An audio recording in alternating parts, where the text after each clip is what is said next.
An anniversary show is going on right now, which I'm not Yes, watching. as we speak, Okada, Tanahashi, and Fujinami teaming up here in this. Yeah, and I guess they had a whole bunch of legends there, which already came out. So, but I'll probably watch the show tomorrow morning.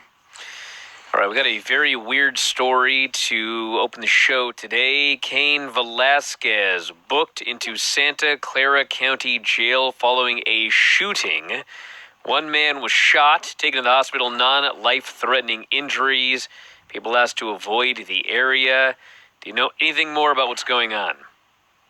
Yeah, this afternoon it was Monterey Highway and Bailey Avenue, which is not too far from the AKA gym. On the way to where Cain lives, there was a shooting, and it involved two people, and one is in the hospital and one is in jail. The one who's in jail is Cain Velasquez, so that kind of tells you who did the shooting.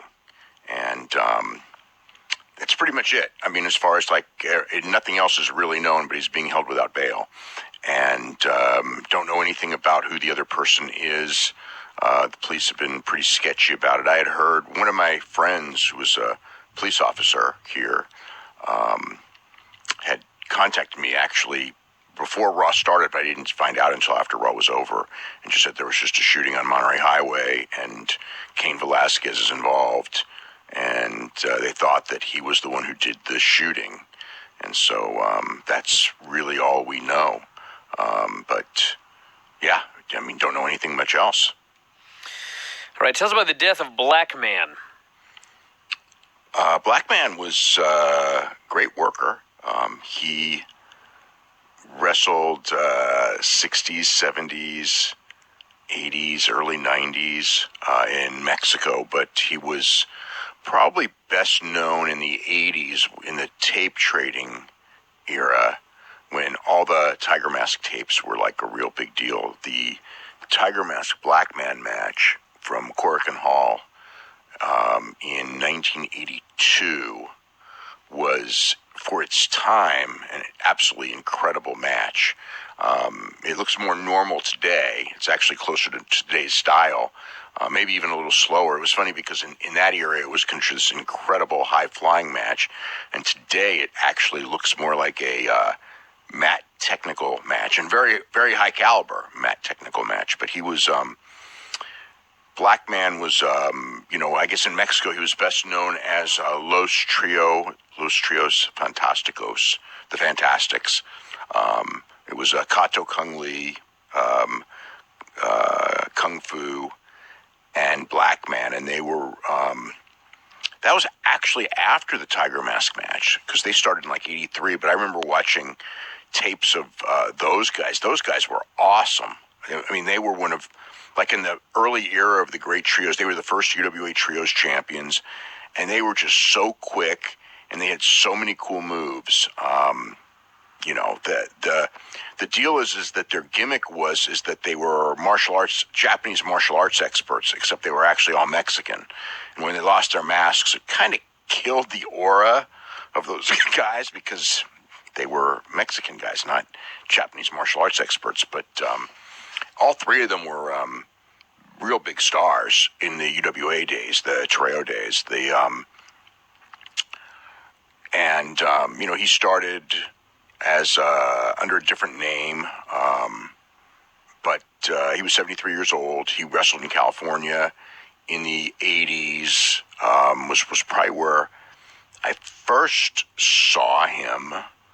I'd known the name, and then I saw him against Tiger Mask, and he was there for a month, doing tag matches, and he was the junior heavyweights there were Colosso Colosetti, Black Man, and Steve Wright, who was Alex's father, who was also an absolutely awesome wrestler. And so two of Tiger Mask's most famous matches, which was the Steve Wright match and the Black Man match, were on that tour.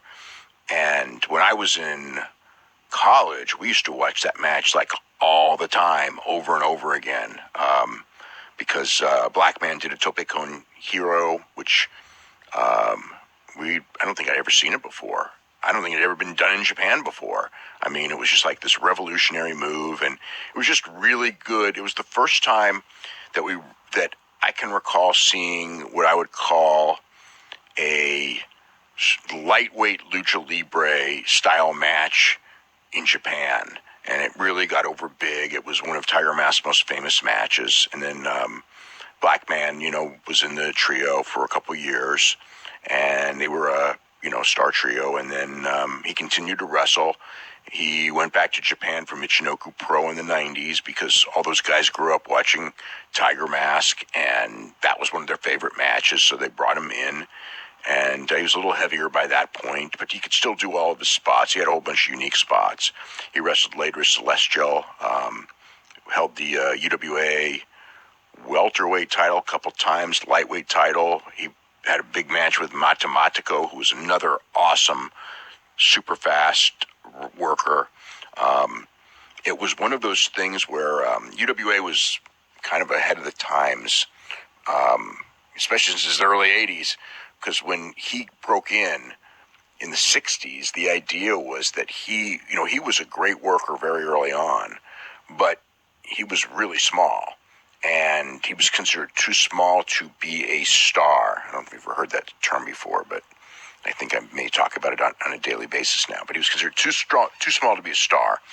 And then the UWA started, and they did not have the same mentality as EMLL about being too small to be a star. Now, keep in mind that Mexican wrestlers were much smaller than American wrestlers, so too small to be a star, in those days would probably be like, I don't know, under 180 or so. Casanto was not a big guy by any means, and most of the Mexican stars were small guys compared to Americans back then.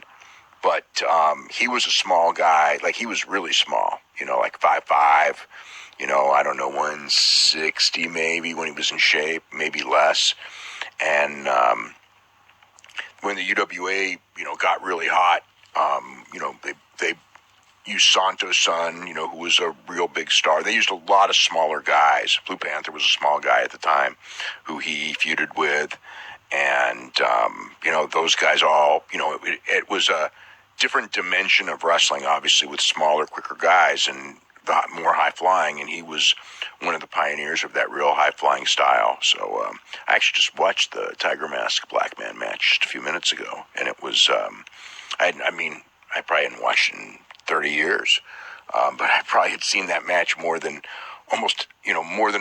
most matches that I've seen in my life. I probably saw that match, and I just remembered it like this incredible, acrobatic, quick match. It was super fast by the standards of the time. They were both very quick, but it was so much more wrestling than I remembered. It was almost, really, it was just like the Tope Con Hero, Tiger Mask did a tope. There's, a couple of, walk up the ropes, arm drag spots, spots that would be kind of normal, less than normal Nick Jackson spots in a match, but like maybe 3 of them in the whole match. And then the rest of it was just real solid mat work. And but yeah, it was one of Tiger Mask's most famous matches, and he later was a trainer of guys, and feuded with Black Terry, feuded, the Fantasticos, feuded with the Death Missionaries and the Brazos, and all those great trios in the early days of the trios. So sad news.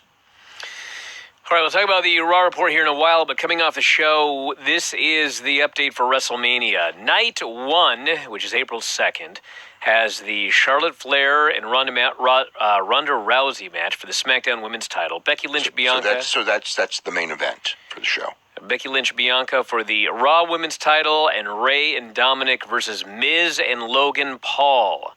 Those have been announced for Night 1. Night 2, they've announced Lesnar, Roman Reigns, winner takes all.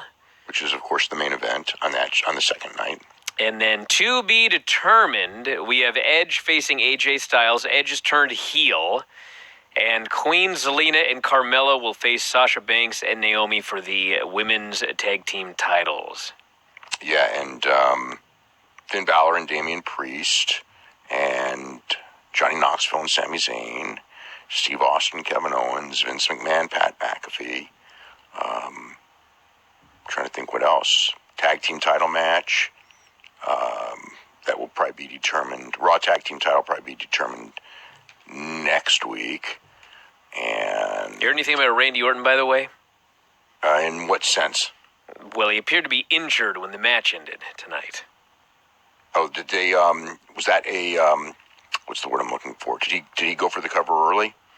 No, he got hit with a frog splash and grabbed his whole body, and then everyone froze, and Montez covered him, and he looked over like he was trying to get his foot on the rope, so it was way too far away, and they Right, didn't I saw that. That was really weird. Yeah. And then, Dawkins did push the foot off the ropes, though. Well, sort of. I mean, he was nowhere near the rope, so Dawkins just, I guess, did what he was supposed to do, but... Yeah. I mean, Randy... after the match, he got out of there like he was hurting, so... I didn't hear an update otherwise, but... He's either a tremendous worker, or he got hurt on that splash. Yeah, I haven't heard anything I can check, though. All right, some other notes here, then we'll get to Raw here in a while. The big announcement on BTE. Well, there's a million things on BTE today, but,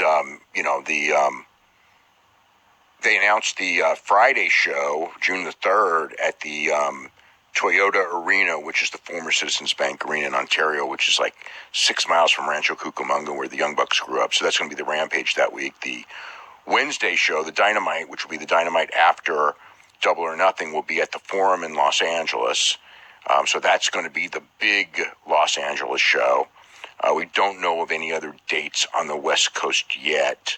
I know people have said Denver to me. I haven't heard anything about like San Francisco, Seattle, Portland, San Diego, or any of those other markets, or how long they're going to be there. Maybe we can find out more as the week goes on. But so they announced that on the show. They had I have not seen all of BTE, but I saw they had a skit which was really pretty good opening. Well, actually, the first skit was the Young Bucks were standing in front of Titan Towers because the show last Wednesday was in Bridgeport, which isn't far from Stamford. So they were there. I mean, didn't do anything there or anything like that, anything of any note. Just were there.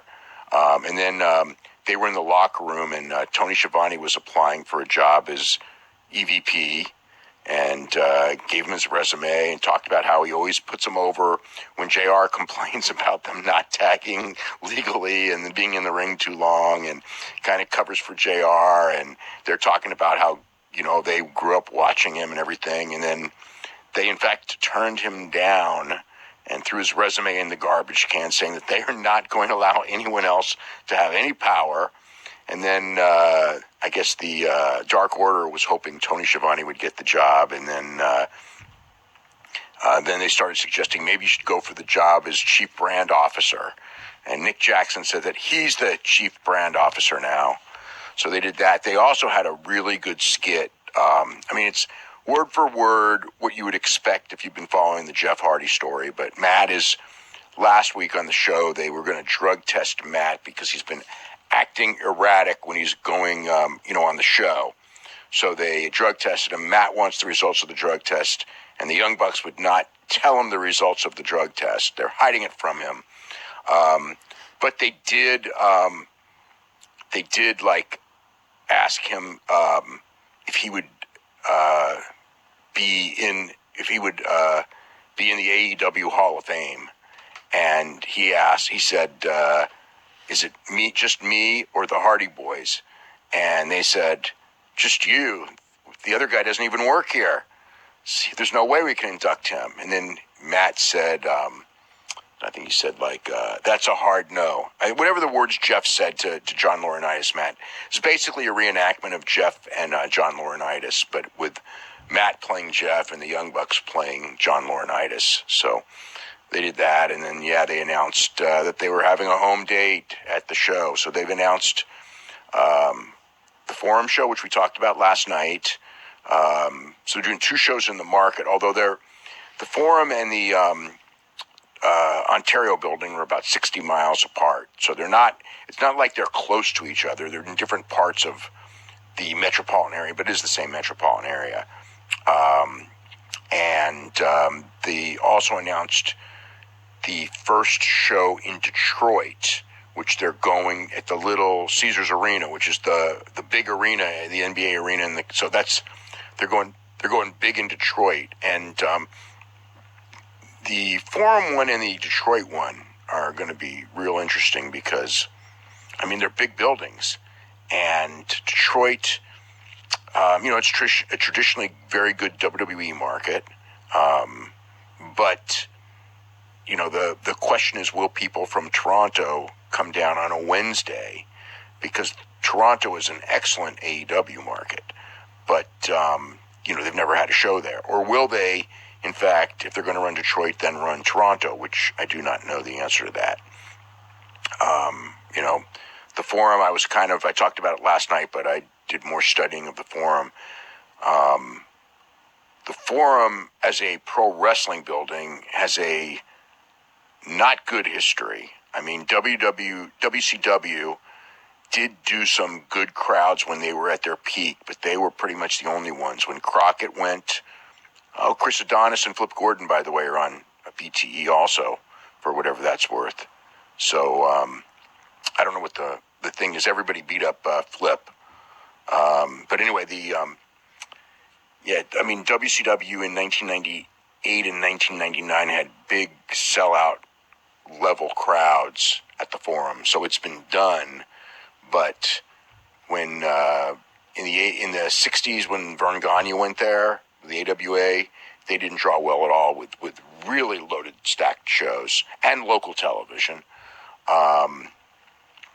Jim Crockett Promotions had local television. This would be like 86, 87, 88, and they didn't draw well. The first one, I was at the first one that did a little over 7,000, which was, it was like it was like at the time, like it was considered a pretty decent showing, 7,000 people at the time. But then the subsequent ones were way down. And then WWE, or WWF, they had one big one with Hogan and John Studd, but I think their second biggest, the second biggest was the one with Lesnar that did 8,000, and most of them, they were as low as 2,500. AWA was much lower than that. Crockett, I think that Crockett was down to about 2,500. I know that they did one show where they did $1 tickets, and they had like a little over 5,000, with $1 tickets, which we all thought with $1 tickets, they got to get a big crowd, and even then they didn't. So if AEW draws more than 8,000 people for this show at the Forum, and I think they probably will for the first one in the market, they will have done better than just about everyone except for WCW in history that did that, including many big promotions that had local TV that were also running their first show in the market. AWA at a little before its peak. Jim Crockett Promotions at its peak, because 86 was the peak of that promotion.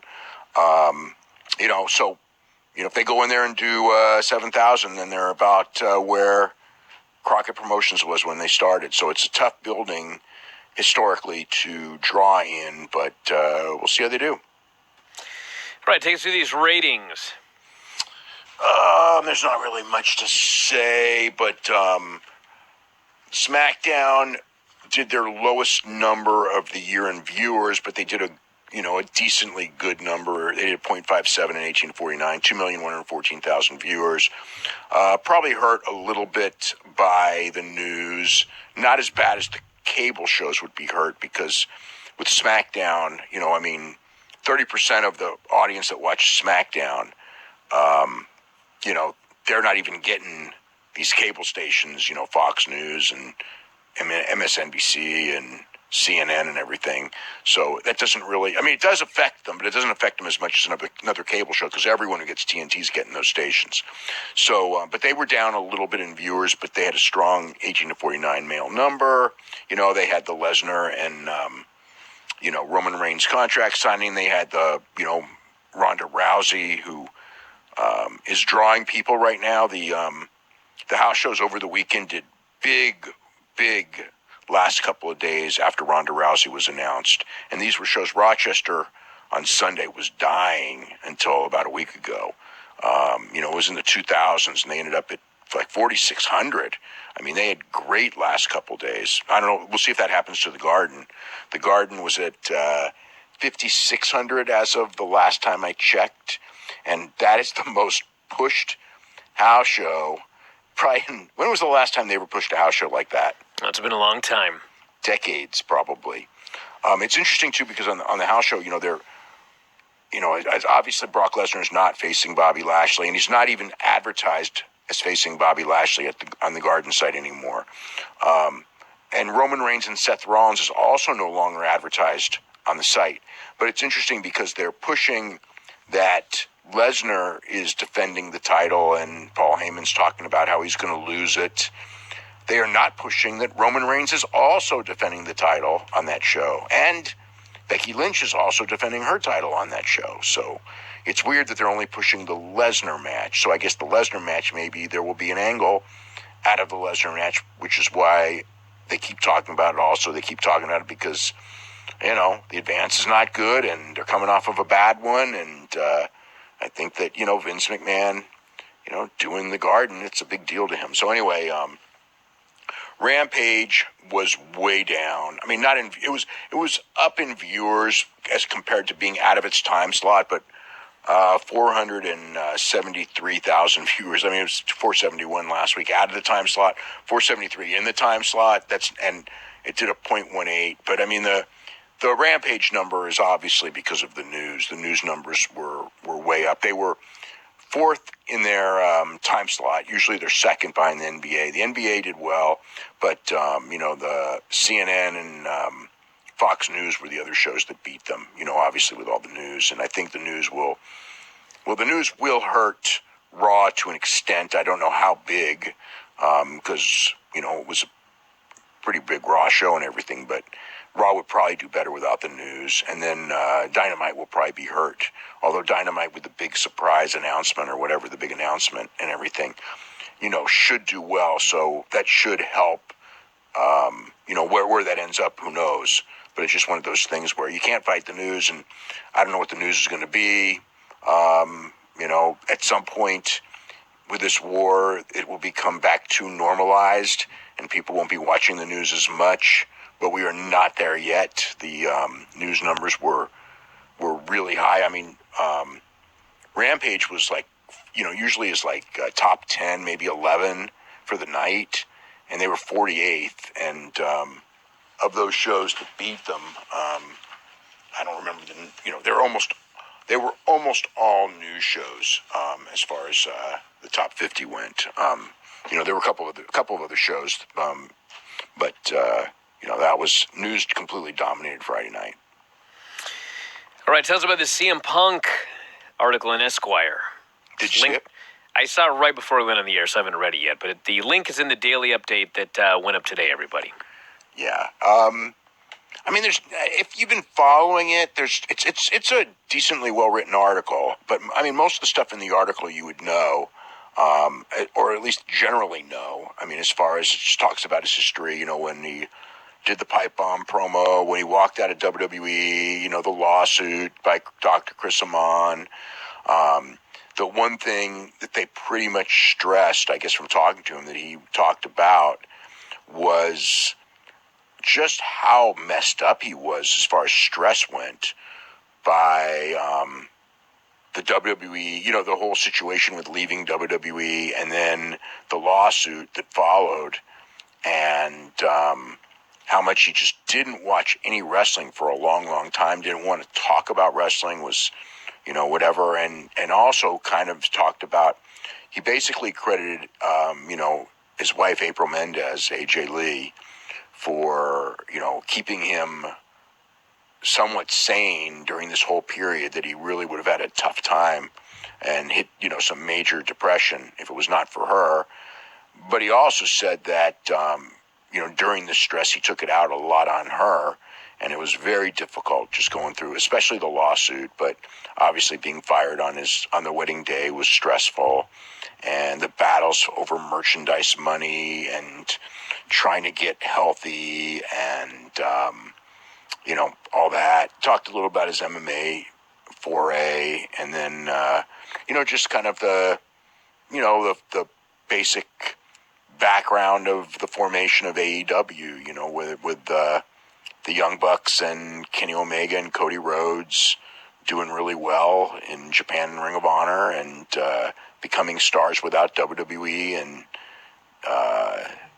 Tony Khan, contacting Matt Jackson and starting the promotion, and talked about, Tony Khan contacting Punk, and, it's basically what I guess he said it already, but I remember when the whole thing went down, in 2018, when they wanted, because they wanted Punk to be, one of their signature star with Kenny Omega when they started the promotion. That was the idea, before Jericho was officially in.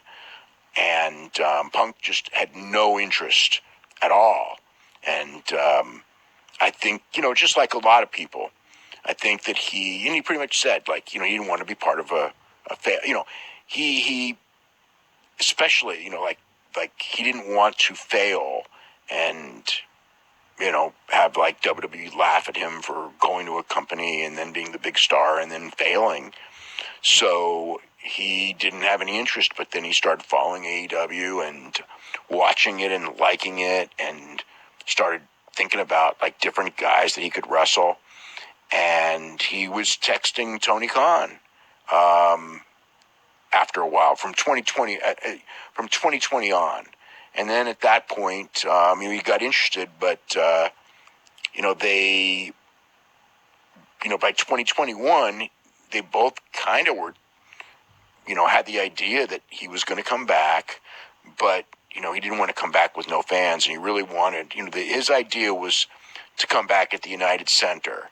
And so, they had to wait until they could get the date at the United Center. It all worked out well, that there was a Friday that was open, and it was the second week of Rampage, and it all kind of fit in, and that was the return. And so the story kind of ends when he is about to walk out the curtain for his return, with the ridiculously loud crowd pop and everything like that. So, but yeah, pretty well written story, I thought. And Johnny Gargano has announced for the time being he's going to be taking, I guess, independent dates. He's going to be doing what he wants to do. He's got a wife and new child, and I guess wants some degree of control. Yeah, so don't expect him in AEW in the next month or so. I know people were expecting it any week now. Jeff Hardy should be in relatively soon. Shane Strickland should be in soon. I don't know of anybody else off the top of my head coming in just yet, but I think that there will be more, and that's pretty much what's going on there. All righty, we got a Raw show to talk about here, so let's get into it. So it opened up with the Kevin Owens show, him and Seth Rollins, and Alpha Academy comes out, and they just went back and forth, and I was not really into this talking segment here. But it led to a match which was a good match. I thought the match was real good. Seth Rollins and Kevin Owens versus Alpha Academy. How could this be a bad match? Everybody in the match was... here's my only problem with the match, however, Dave. Can you explain this to me? Probably not, but I'll try. So you're telling me that Seth Rollins and Kevin Owens won a match to become the number one contenders to the tag team champions, but they can only get a championship match in a three-way next week. Yeah, because 3 was already announced. So they're only number one contenders if it's in a three-way, but not if it's in a tag team match here tonight. Well, the deal is they'd already announced the 3-way last week, and this match was just a match. It wasn't a match where if they won they would get a title shot, or if they lost they would lose the title shot. It was just a match, and the title match is already next week.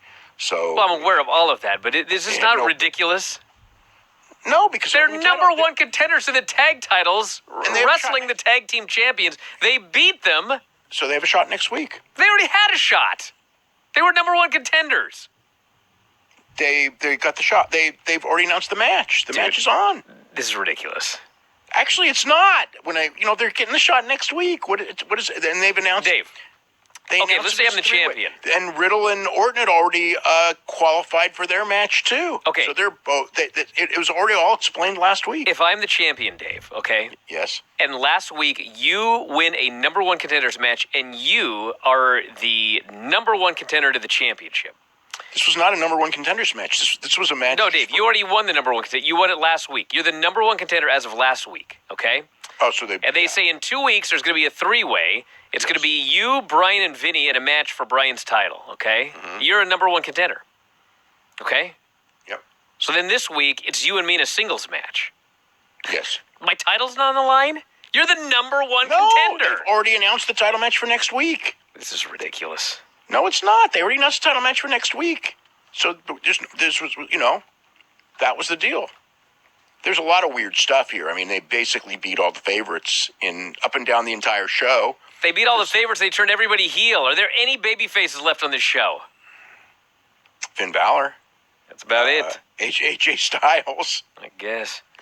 So anyway, this was a really good match. And Kevin Owens and Seth Rollins beat the champions. And despite being number one contenders, they're not the champions now. They're going to get a shot next week. Yeah, titles. Exactly. Next week's the three-way. And then presumably the Street Profits, who beat Orton and Riddle, are going to get the shot at the winners of that. So that's probably why they won. And Cedric Alexander and Shelton Benjamin beat the Mysterios because God only knows why. Well, because we had to set up, we had to get heat. I'll get to that later. So then we had an Omos video package. Omos faced T-Bar, and first he beat him up before the match, and then he pinned him in 39 seconds with a tree slam. So. Yeah, T-Bar's grown a lot. Did you notice he's now 6'9"?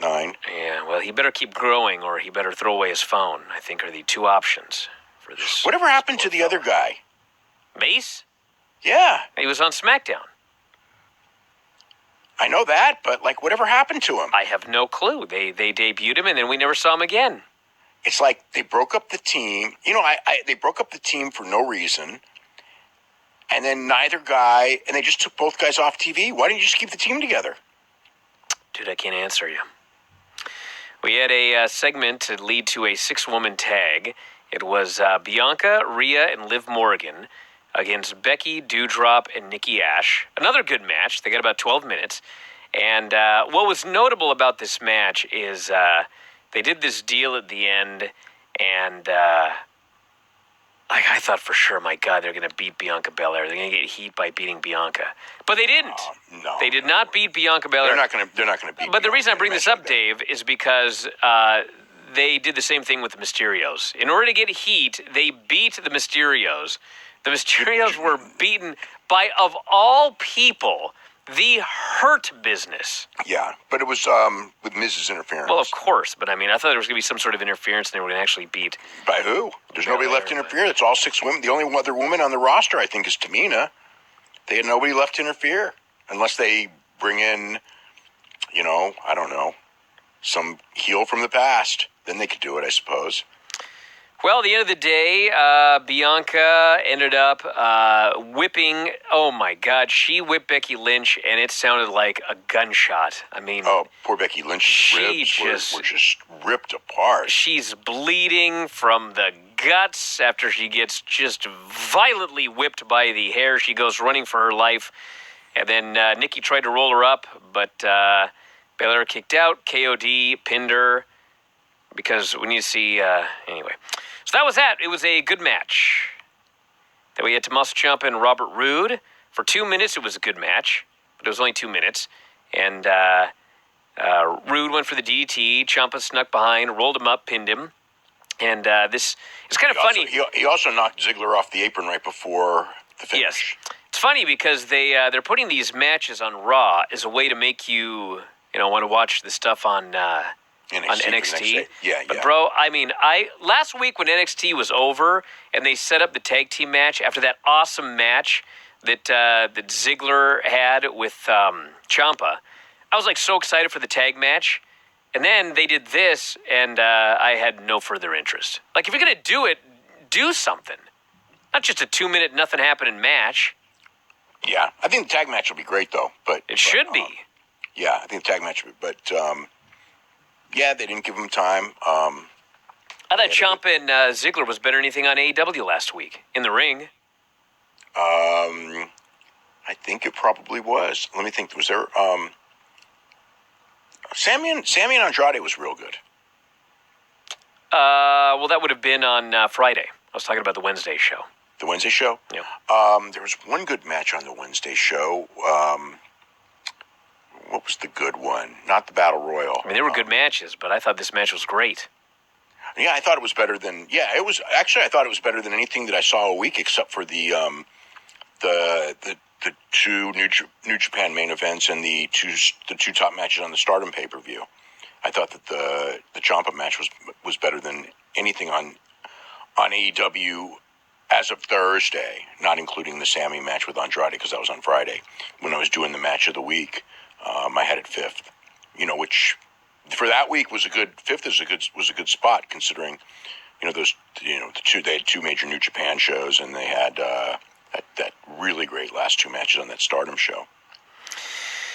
So we had Dana Brooke and Reggie, who are now friends again after that 2-week storyline. They faced Tamina and Akira Tozawa. They got 1 minute and 40 seconds. Reggie pins Tozawa, and then he goes to celebrate with Dana, and she grabs him, and she gives him a big kiss. And then Tozawa's on the outside, and he wants a kiss from Tamina. And in fact, she gives him the kiss. And he's shocked, and he's never been kissed, apparently. And so, I don't know what the hell they're going to do with this, but yeah, they did something. Yeah. The match was not particularly good. Dana and Tamina was not good in the few seconds that they worked. Reggie did that thing where he just like a flip in midair to a seated splash, and he overshot. But, it wasn't like it was a terrible looking finish, but he did overshoot the finish. Yeah, it was a 1 minute match. There was no harm, you know what I mean? Like a match, but it wasn't. It was probably for the best that they didn't go very long because they weren't they weren't really working well together. So we had Street Profits promo. Ray and Dominic came out for a match, but Miz interrupted to cut a promo about the Logan Paul match at WrestleMania. And then, yes, Shelton and Cedric beat Ray and Dominic in 4 minutes. When Miz interfered, Ray chased him, Dominic was distracted, and he got rolled up and pinned by Shelton Benjamin. So, yeah, so Miz did that same. It wasn't the exact same promo he always does. It was the same idea of a promo he always does, where he goes in there. So what basically happened was Dominic called Miz a Hollywood mega dumbass, and he called Logan Paul Miz's fanboy, and Miz was not happy with that because he's in fact a two-time what's it called, Grand Slam champion winner, is that what they call it? Whatever. Yeah. Thing he always brags about. And he beat John Cena at WrestleMania once 100 years ago when The Rock interfered, which he doesn't say. And he made the Intercontinental title bigger than the WWE title, which I do not remember ever happening when Miz was champion. Although he did say it. I do remember that was one of his talking points. And he's married to Maurice, which is true. He's married to Maurice. And, he just went through that whole speech about, the thing. And that Logan Paul went the distance with one of the greatest boxers of all time, which Jimmy Smith said that my eyes have never been the same after watching that because that fight was brutal. So anyway, that was kind of the deal there. Yeah. We had a segment with Queen Zelina and Carmella. They accepted the challenge for WrestleMania for the tag team titles, and Carmella, in plugging her show, essentially said that after they won, that they would have a live sex show in the ring or something like that. Yeah, somehow I don't know if that's going to happen, but I guess they got a lot of tickets to sell, so if they're pulling out anything that they can think of. We got to pull out as many things as possible that we're not going to deliver on. Yeah, we got to. That's the story of the show. Vince McMahon's going to wrestle. Steve Austin's going to wrestle. They're going to pretend that Carmelo's going to have sex in front of everybody. Roman Reigns and Brock Lesnar are going to have the most important match in the history of wrestling. Ronda Rousey and Charlotte Flair. They haven't given a tagline for that one, but eventually I think they're going to have to. Like, some idea, like I don't know. What can they say? They're going to have maybe they can advertise that as the greatest women's match of all time ahead of time. Sure. Why not? Did that for the greatest match of all time. Yep. We had the Street Profits versus Randy Orton and Riddle. They got 8 minutes, as noted. Dawkins went for that big frog splash at the end, and Randy immediately grabbed his ribs, and he was trying to get in position and put his foot on the ropes, wasn't close enough, and Dawkins kind of sort of shoved the foot off anyway. He got pinned, everyone gathered around him, and he was on his feet there at the end, but he was walking out afterwards like he was hurting bad, so we'll find out. Guess we'll find out tomorrow, hopefully. Yep. By the way, Veer's coming. Are you aware of this? Veer is on his way. Where is this guy? Veer had another match on Main Event. Veer's on Main Event every week now. Or not every week, but many weeks. I don't know why you would debut a guy on Main Event constantly. And then, now I think it's just an inside joke. That he's, hopefully, he'll never come. Or maybe when he finally comes, it's going to be like Tennille Dashwood. Remember when she was, was it Emelina? Emelina. Remember Emelina? She was coming for like 6 months, and then after like 2 weeks, she was gone. Yeah, but at least it was like they wanted her to do some new gimmick that she wasn't comfortable doing. This is just Veer.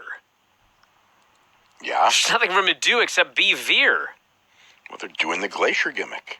Oh, at least he eventually showed up. Well, Veer will show up and probably be just like Glacier. He's going to have snow and a laser show? No. Be just like this big, giant thing, and then he comes in, and then they kind of forget about him. We had Austin Theory in Vince's office, and he says, I hear you're going to be on this Pat McAfee show. It's going to be your first sit-down interview in 20 years. The last time you did what he said, you slapped the paper out of the guy's lap, I think he said, and scared him to death. This was how they described this. I don't remember him being scared, but I do remember the Armin Katayan thing where he did slap all those papers out when they were talking about all the deaths of wrestlers. God, Vince came off he was such a maniac in that thing. Could you imagine today all that crazy, like, people think that like Dana does crazy stuff, and he does, or, whatever. But I mean, Vince was just like, between that and the Bob Costas interview, I mean, that guy was freaking nuts, slapping the papers out of the guy's hands and, yelling at Bob Costas and trying to threaten Bob Costas, which, on television, because Bob Costas was talking about how bad the XFL, this is the first incarnation, was doing. Yeah. Vince was not good with the media whatsoever, which is probably why he hasn't done a lot of media in the last 20 years, and they leave that up to, like, Stephanie. And Stephanie is the face of the company when it comes to the media. Well, anyway, Austin Theory said, what if that happens here? What if Pat McAfee gets up out of his chair? And he said, if I were there, I might be able to offer some protection. And Vince goes, not going to be that kind of interview. He storms off. But Pat, Theory is coming to the interview. That's what he said. Sounds to me like this match is actually going to be Austin Theory versus Pat McAfee. Well, I'm sure Austin Theory is going to, do the work, do the heavy lifting. But if it's Austin Theory against Pat McAfee, there is zero marquee value in that match. It's like, why even do it if you're advertising it? I mean, it's like the match might be good, it might not be good. That's not the point. The point is it's WrestleMania, and nobody would give a shit about Austin Theory with Pat McAfee. But Vince McMahon and Pat McAfee, people probably will, I don't know. I don't know about the intrigue of a 76-year-old guy wrestling, but obviously they think so, because that's one of the big stops they're pulling out is Vince in a match. Finn Balor and Damian Priest for the U.S. title.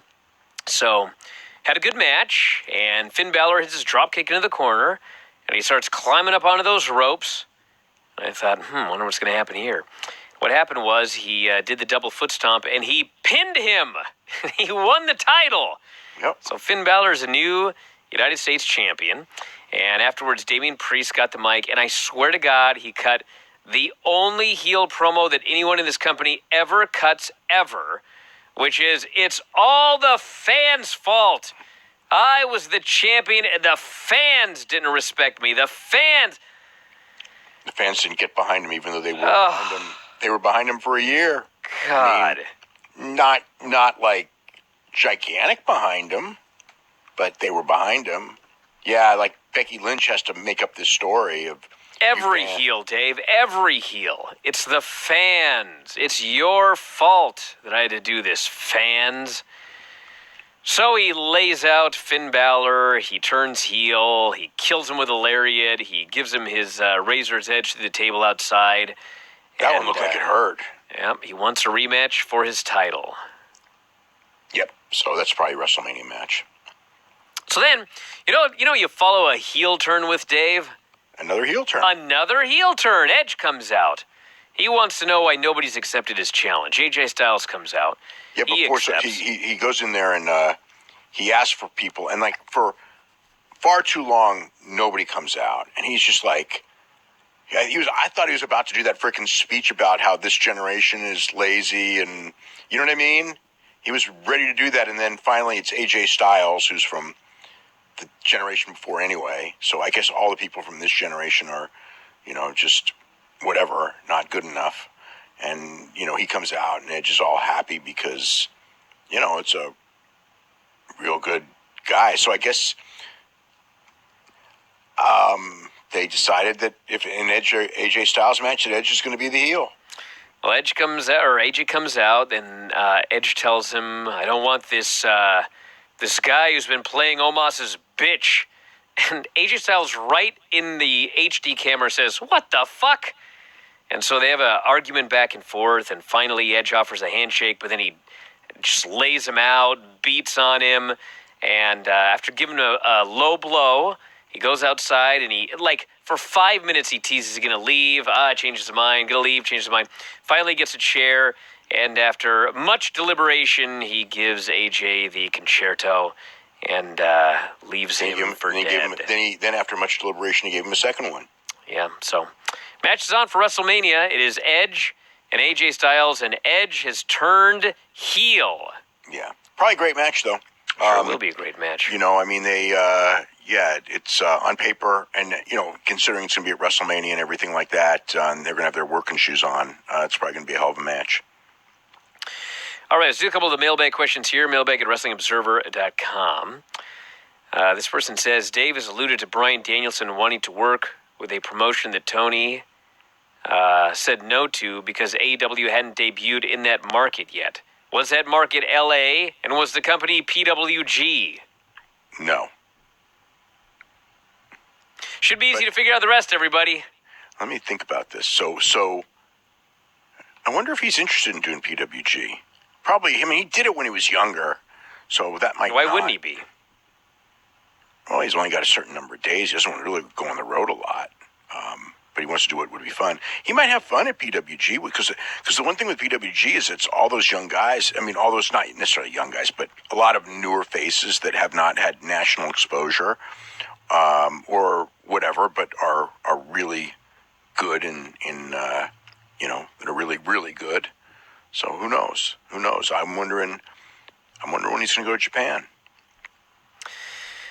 So in the opening segment of Raw, one of the things that Kevin Owens and Seth were talking about was that they have no clear path to a 2-night WrestleMania. So they want to win the tag team titles. Yep. And this person here says, if Owens faces Steve Austin, who is Seth going to wrestle at WrestleMania? I don't know. I mean, he's obviously going to be on the show in some form. I can't imagine he'd be stuck in a battle royal. But yeah, I mean, maybe one of those guys in, one of the tag team guys, whoever, one of those odd men out guys in the tag team situation thing where, the guys he'll probably be with another guy with no path to WrestleMania. So then they both have a path. Well, that's good. They'll have a path. Person wants to know any update on Miro's status. Nothing I've heard. This person here says, Dave, curious to know what JR's role in AEW includes other than being a commentator. I believe I recall him initially having a VP title when he signed. Nope. Never executive. Does he have anything to do besides commentary, he asks? I'm sure he offers his opinion on things. But, I mean, as far as, like, chief brand officer or a title, no, nothing. But JR's not shy about giving his opinion on stuff, even during the show. So I'm sure he talks to some of the guys and gives them input and everything like that. But, I mean, as far as he's not an executive with the company, though, no. This person here says, I love the show, longtime subscriber. Although apparently not long enough, because I feel we've asked this question before. But in the awards issue, the most disgusting promotional tactic in 1982 was Bob Backlund as WWF champion. Please explain. People thought that it was time for him to lose the title. He lost. He was not. He was starting to get booed in some cities against Jimmy Snuka. And this was before Jimmy Snuka did the turn. They ended up turning Jimmy Snuka afterwards. But, I mean, Bob, when Bob first won the title, I mean, it was just a different time. And also, like, when Bob stopped lifting weights. Bob had a really good physique. He stopped lifting weights. Whatever else. He lost a lot of his muscle tone. He did all the calisthenics and everything. Wore the singlet, cut his hair. And, their business was still pretty good. It wasn't like they weren't drawing, but he was losing popularity, especially with the younger viewers. And people just got, I think people wanted somebody to just beat him. I mean, they were, people wanted Snuka as champion. I think they wanted Snuka to beat him when Snuka was a heel because he was getting real popular that way. But, people just wanted Backlund to lose. I mean, promoters didn't do stuff that, I didn't like that they're, going into Saudi Arabia or they're, doing this, false advertising stuff or anything like that. I mean, there were definitely, promoters that were very, very sleazy then, but maybe not to the level of them now. I don't know. It wasn't, just a booking decision like that would never win now. That's for sure. It'd have to be something a lot worse than that. There's a high bar to win most disgusting promotional tactic these years. There was not nearly so much competition and such a high bar in, those years. As far as that went, I mean, as far as covering up for murders and stuff, yeah. But that actually happened the next year, and that didn't win. Because if it was today, I think it probably would have won. But 1983, the covering up that Nancy Argentino murder, that one was that did not win most disgusting promotional tactic, and perhaps it should have. First, is there any update on the status of Rush? He's going to be back in action very, very soon. He had knee surgery, and he's on, very soon he'll be back on shows. I think that he's been starting to be, I don't know the exact date, but I think that there's a Robles promotion show that I think he might be on in a month or two. So he's just about ready to start back. Any update on getting Rampage on TV here in Canada? Are there any negotiations? I don't know about negotiations, but nothing that I've heard as far as a deal. I mean, it's one of those things where you probably won't hear anything about it until a week before the show starts. When they make an announcement if they will do it. Given that Dynamite is doing very good in the numbers, it seems and TSN has 5 channels. You would think that Rampage would be a no-brainer, but in fact, it is not a no-brainer in Canada. So they're not any whatever. And the one time that they had it, of course, that was the CM Punk show. It did great in the ratings, but that was not. But TSN does not really value wrestling that highly. That's the reality, and so they're not in a rush to put a second show on. All right, everybody, on that note, we're going to wrap it up for today. New Observer's up on the front page. We had a bunch of shows over the last couple of days, including yesterday, and Dave